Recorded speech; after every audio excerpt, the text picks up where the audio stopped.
Hi, everyone. Welcome to the section on readers, choices, and voices. This is the what portion. I am Sophia, your ELA curriculum specialist, and I'm joined by Stephanie Macheka from Valhalla, teacher librarian. Some of the concepts we're covering in this segment are dealing with the actual texts. This is the what, and what we'll cover is some of the issues surrounding levels and text complexity when you're choosing text for your students, the importance of the content within those narratives and the representation that gets presented in those narratives, as well as really considering medium and format in the types of not just books, but other sort of mediums we can choose for our students. And we also want to highlight this quote from educational theorist Stephen Krashen, where he indicates that there's a massive evidence that self-selected reading, or reading what you want to read, is really what's responsible for our literacy development. So considering that when we give our students a lot more choice, then we're really having them strive for that reader expertise and developing really highly skilled readers versus guided reading or teacher selected reading of classics or things that are in our traditional curriculum. One of the things that teachers take very seriously is lexile level and the complexity of the text in general. And when these elements are evaluated, there are three components: the qualitative, quantitative, and then the reader and the task. Like, what will students be doing with the reading is that last bit. But if we look at the next slide, one of the issues that we really face when we start trying to quantify reading experience, which is a lexile level, really, a lot of teachers might not be aware that lexile is one measurement that somehow has been adopted and accepted as like the means for all things, but there are many other ways to evaluate reading materials. I have a problem with lexiles personally. I'll write them down, but I tell teachers, don't take it too seriously. Grapes of Wrath, 2nd to 3rd grade level. Right. And then some other books that we consider very difficult, Albert Camus' The Stranger, that one also pops as a very low level book. I just took a look at Beloved. Beloved scores around 6th grade. Beloved by Toni Morrison is one of the most difficult books I've ever read. So just take into mind that lexile is not a measurement that you necessarily need to take too seriously. Use your own judgment. Take a look at the book. Right. It's all about the content, right, Stephanie? It's all about the content, really. And that's something we're going to talk about next. So really guided reading, the reading that we do with our students in class when we're reading a whole book together, everyone together in the class, that's the only time when we really want to take a look at a leveled text because we want it to be appropriate for their grade level.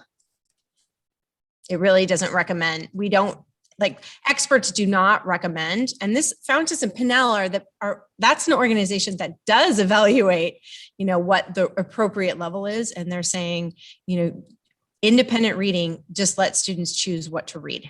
So another big factor is, like Stephanie mentioned, the content and the representation in the books we select. So these are three factors we want to consider. One, of course, is the genre and really expanding our view of genres. We can organize our classroom libraries around genre. Our librarians are really adept at helping teachers and students find genres best suited to their interest level, because it's all about motivating them to just take that step into reading where they may have been turned off by some selections in the past. Another factor is the appeal and that doorway. Stephanie, can you speak a little bit more to that? So what is actually going to appeal to your students? What's happening in the world? And how is reading this book or having this reading experience going to open a doorway into a new understanding of the world? Reading is one of the few experiences where we actually, when you read a book, you jump into somebody else's mind and experience their world. So it opens up doorways of empathy that we might not otherwise experience. Right. And that really leads into the concept of mirrors and windows, which you may be familiar with.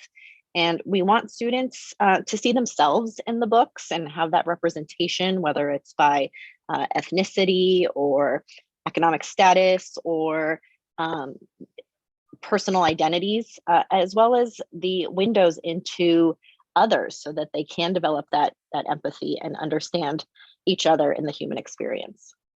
So back in 2019, my colleagues and I, or colleague, Suzanne Samwell, and I put together a presentation on reading revolutions, different ways of understanding literacy in our students that students themselves didn't even consider certain reading experiences reading.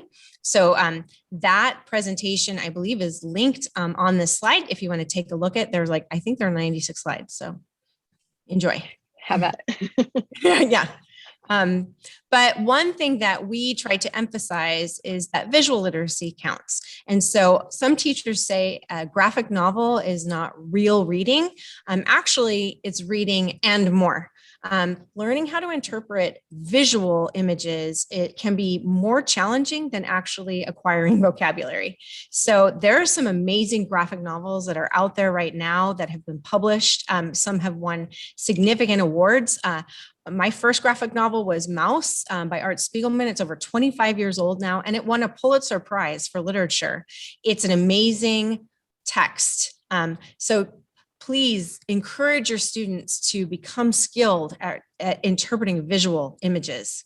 Another option is audiobooks. And we've found that some teachers don't count audiobooks as reading, but listening to an audiobook, that's a whole new skill set. Trying to listen to somebody else's words and concentrate enough to understand the story. This took me many months to get good at. And I would say I finally am able to listen to a fantasy book for the first time and process it and not get lost, even if I'm driving my car or taking a walk. Students need the opportunity to learn those skills, to be able to listen to something and process it. So we do recommend that students have an experience with an audiobook sometime in high school. We don't have this one here, but other students may prefer digital reading, that digital reading on their phone is the best way they like to read, or they like reading fan fiction, and that's the only way they can get it is in a digital format. We also took a look at when is it best to read a book for print? When is it best to read a digital option? And when is it best to listen to a book?